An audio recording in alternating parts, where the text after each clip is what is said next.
Hola, bienvenidos nuevamente a su programa Aprendo en Casa. Soy la profesora Andrea Arias Quesada, de Física, de 10º año, y estoy muy contenta de estar con ustedes. Es importante que aprovechen esos espacios, porque sabemos que a pesar de la pandemia, la comunicación y el conocimiento nos mantienen unidos. Por eso, es momento de preparar nuestro espacio para trabajar. Es importante que busquen un espacio cómodo, con iluminación, donde puedan tener cuaderno, lápiz y también pueden tener la calculadora. Y también es importante que se encuentren motivados, que tengan esas ganas de seguir aprendiendo.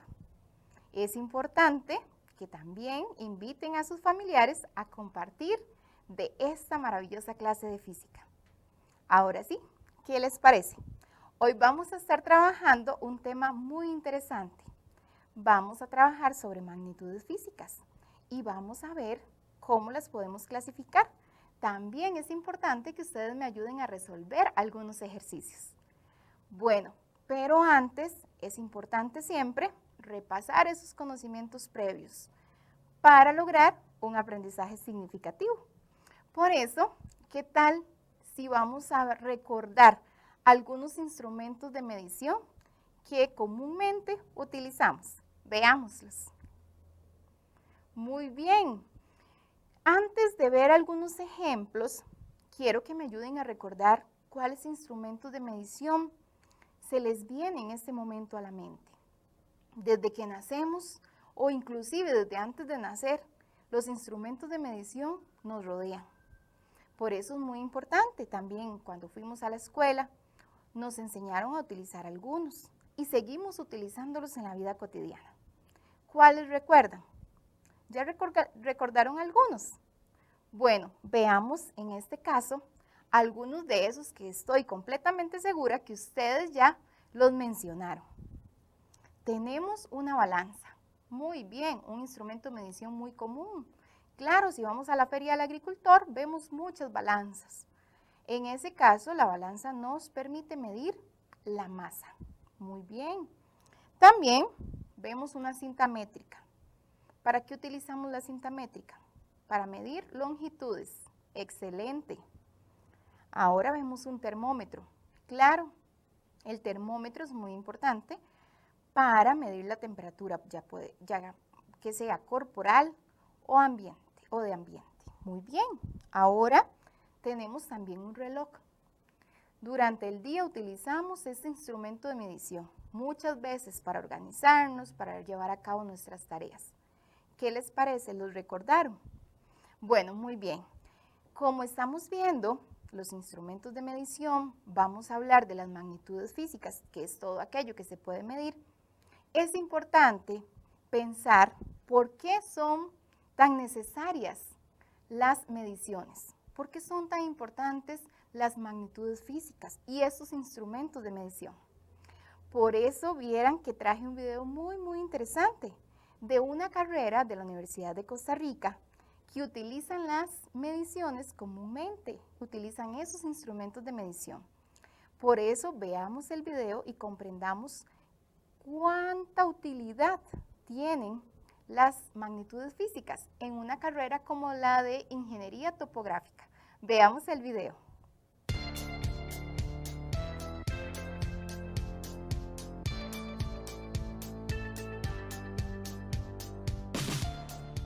En la carrera de Ingeniería Topográfica hay mucha diversidad de equipos, son 5 niveles de prácticas de campo donde los estudiantes se inician con equipo básico, inician con prácticas sencillas, teniendo sus primeros contactos con lo que es la medición, con la destreza de los equipos y después van subiendo de nivel de dificultad, tiempos de práctica, equipos que utilizan, ¿verdad? Y conforme la tecnología va avanzando, han entrado cada vez equipos más sofisticados, de mayor costo, que los estudiantes deben ir teniendo la destreza de manipularlos de forma correcta. Fuera de las aulas, cuando los estudiantes ya están en un nivel de superior más avanzados, hemos estado haciendo colaboraciones con otras áreas de la misma universidad. Ejemplo es el Laboratorio de Materiales de la NAME, en el que hemos colaborado en el 2015 con el levantamiento de un pilón de un puente. En este año estamos colaborando con el INCOFER, estamos ayudando a levantar la línea del tren, los retiros, los derechos de la línea de tren entre la estación del Atlántico y la estación del Pacífico. Ha sido muy importante, los estudiantes se sienten muy identificados, ¿verdad?, con la colaboración en el país, en un área importante como es el tranvía. El nombre es GNSS, que es un sistema global de navegación por satélite. Se encarga de recibir información de 2 satélites, del GLONASS y el GPS. De esta manera se procesa la información para obtener las coordenadas, ya sea planas o geodésicas, del punto en el que se encuentra. Acá tenemos lo que es el tránsito, que es un equipo analógico. Este se usa en las primeras prácticas para demostrar más o menos cómo se utilizaban los primeros equipos de lo que es la ingeniería. Acá tenemos lo que es la estación total. Hace básicamente las mismas funciones, nada más que esta la tenemos en forma digital. Esta es lo que actualmente se utiliza. En esta podemos trabajar con la computadora y todo este tipo de información un poco más rápido y mucho más amplio. Con este equipo lo que principalmente hacemos es la medición de poligonales, que se usa mucho en la parte de catastro. También podemos hacer replanteos, que es la ubicación de lo que se ha diseñado, y lo colocamos en el terreno. Este es el nivel de precisión. Con él se obtienen diferencias de elevación de diferentes puntos con precisiones milimétricas. En campo podemos colocar bancos de nivel con una elevación específica, o podemos también tener las diferencias de elevaciones para movimientos de tierra, cortes o rellenos. Es muy común en los primeros años con él, los errores son de 1 metro y, como les digo, la precisión es de milímetros. Es algo ahí chistoso que pasa, pero es muy común. Ya después con la práctica y todo ya se llega a tener precisión milimétrica.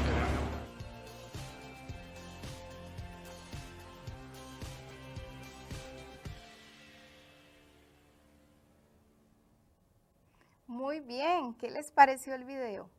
¿Vieron la importancia de las magnitudes físicas, de esas mediciones en una carrera como esta? ¿Habían escuchado hablar de esta carrera? Bueno, es muy importante, como decía la estudiante Montserrat, la precisión. ¿Vieron qué curioso? Ella hablaba de que al inicio tenían diferencias hasta de metros, pero que después iban logrando esa precisión por medio de la práctica de milímetros. Interesante. Bueno, el ser humano, desde tiempos inmemorables, desarrolló el concepto de números y también el concepto de medición. Pero al inicio utilizaba partes de su cuerpo para hacer esas comparaciones. Por eso era muy difícil, porque no había un criterio unificado, no había una estandarización. Pero entonces, ¿cómo se fue desarrollando nuestro sistema internacional de unidades que conocemos en la actualidad? Muy interesante. Desde la Revolución Francesa, en el año 1789, realizaron una propuesta para que se creara un sistema de medición racional.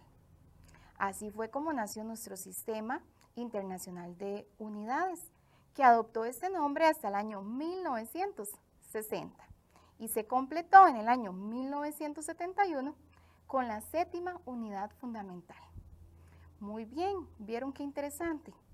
Bueno, ahora es momento de que vean un reto y que durante esta clase me acompañen a encontrar la respuesta al reto y que también realicemos algunos ejercicios relacionados con el siguiente reto. Veámoslo. El reto dice, ¿cómo podemos diferenciar las cantidades escalares de las cantidades vectoriales? Muy bien. ¿Han escuchado hablar de cantidades escalares y de cantidades vectoriales? ¿Saben algunos ejemplos? ¿Saben cómo diferenciarlas? Bueno, desde muchas veces 7º año ya hablamos de cantidades escalares y vectoriales, pero hoy vamos a ampliar, porque si trabajamos en una asignatura como física, son muy necesarias para seguir ampliando los conocimientos en otros temas. Son bases necesarias. Por eso vamos a ir a ver la definición de una cantidad escalar. Veamos. Muy bien. ¿Cómo podemos definir qué es una cantidad escalar? Bueno, una cantidad escalar se dice que solamente se especifica por su magnitud. Yo quisiera que durante esta clase quede muy clara la definición tanto de cantidad escalar, pero también de magnitud. Por eso ya casi vamos a ver un ejemplo para que no se nos olvide cómo definir o cómo identificar qué es una magnitud. Entonces, recordando, la cantidad escalar solamente posee magnitud. ¿Cuáles ejemplos podemos encontrar de cantidades escalares? ¿Recuerdan algunos? Bueno, voy a enseñarles algunos ejemplos como el volumen, la distancia y la temperatura. Muy bien, todos estos ejemplos no requieren de la dirección que ya vamos a ver cuando hablamos de cantidades vectoriales. Solamente se especifican con la magnitud. Pero entonces veamos la siguiente imagen para que no se nos olvide qué es una magnitud. ¿Qué les parece? Tenemos ese dato, 55,7 kilogramos. Es un dato de masa. Si ustedes ven, eso es un ejemplo de una magnitud. Por eso, vemos que el 55,7 es el número y la unidad de medida, en este caso kg, corresponde al complemento que requiere de ese número para decir que es una magnitud física. ¿Qué tal? Muy bien. Entonces vamos a continuar ahora con la definición de una cantidad vectorial. Como antes ya les mencioné, la cantidad vectorial se especifica por una magnitud, es decir, vamos a encontrar un número, una unidad de medida, pero también debe tener una dirección, que muchas veces podemos hacer referencia con puntos cardinales, podemos utilizar derecha, izquierda, arriba, abajo, grados. Entonces son muchas formas de asignar direcciones. Ok, ejemplos de cantidades vectoriales: el desplazamiento, la velocidad y la fuerza. Muy bien, ¿está quedando claro? La diferencia, recordemos que es que en la cantidad vectorial debemos siempre contar con una dirección, además de la magnitud. ¿Qué tal si vemos un video? Para que ustedes vayan tomando nota, tienen que observar el video para que ustedes puedan identificar en este videito corto que les traje ejemplos de cantidades escalares y cantidades vectoriales. Veámoslo.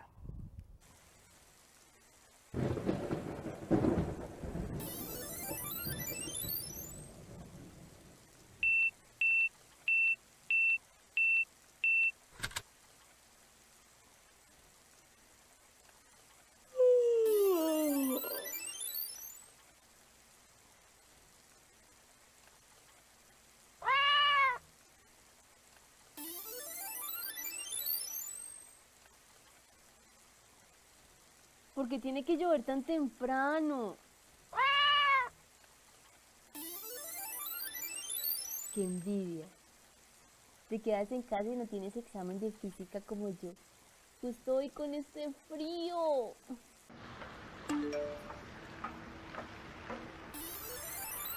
Bueno, es el día perfecto para ponerme mi bufanda nueva. Tengo que pasar ese examen. A ver, un vector es un segmento de recta contado a partir de un punto del espacio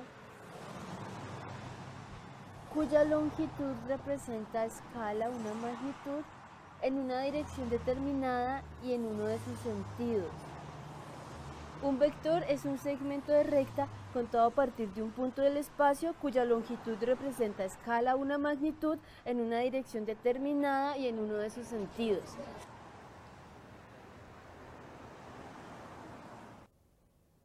Muy bien. ¿Cómo les fue?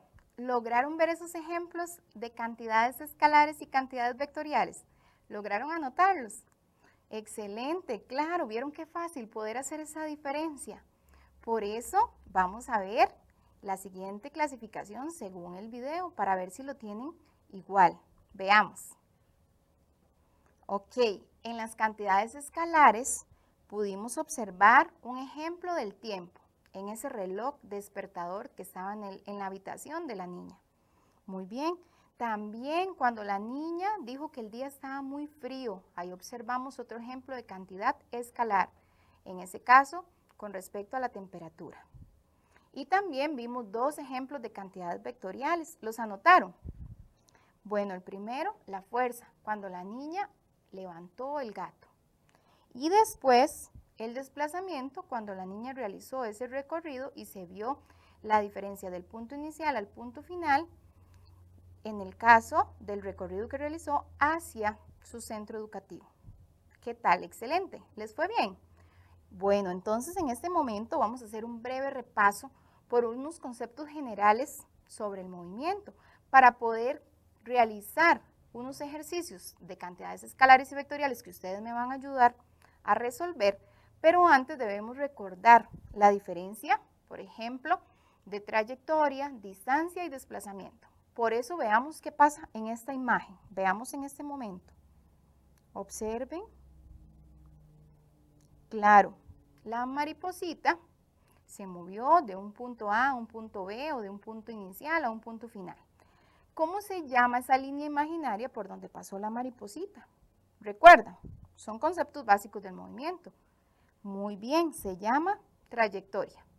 Excelente. ¿Cómo se llama cuando medimos esa trayectoria? En ese caso tendríamos el dato de una cantidad escalar que sería la distancia, la medida de la trayectoria. Y después, si hacemos una línea recta del cambio de posición de la mariposa, observamos el desplazamiento. Ese desplazamiento sería una cantidad vectorial, es decir, requiere de una magnitud y de una dirección. Muy bien, con base en estos conceptos, ya casi vamos a resolver unos ejercicios, pero antes quiero recordarles que las magnitudes vectoriales se representan mediante los vectores. Y vamos a recordar brevemente las características de un vector.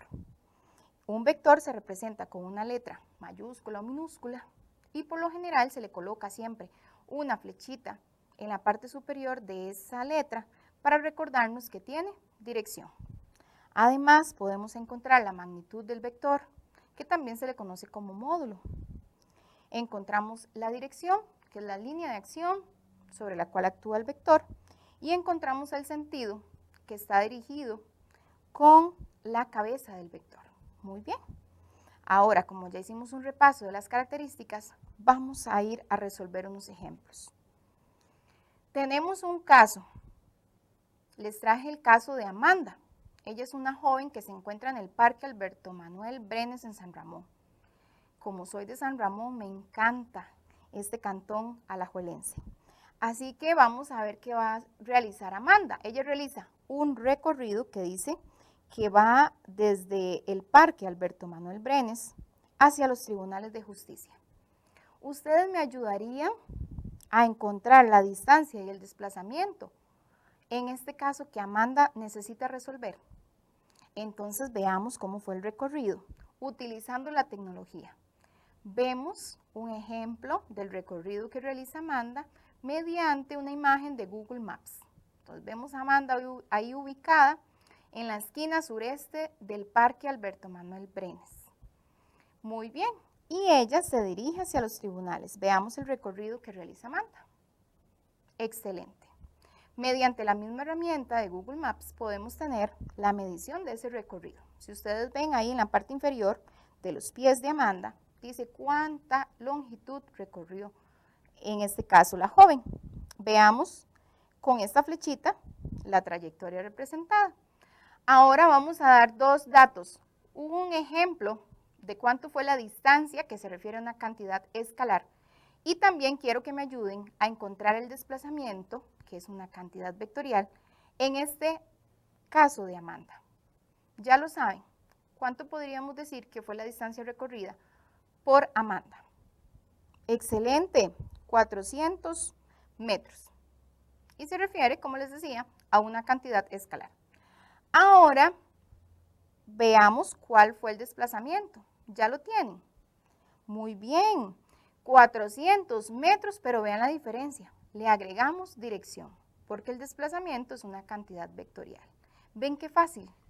Muy bien, en este caso coincide la magnitud de la distancia y el desplazamiento porque fue solo un recorrido en línea recta.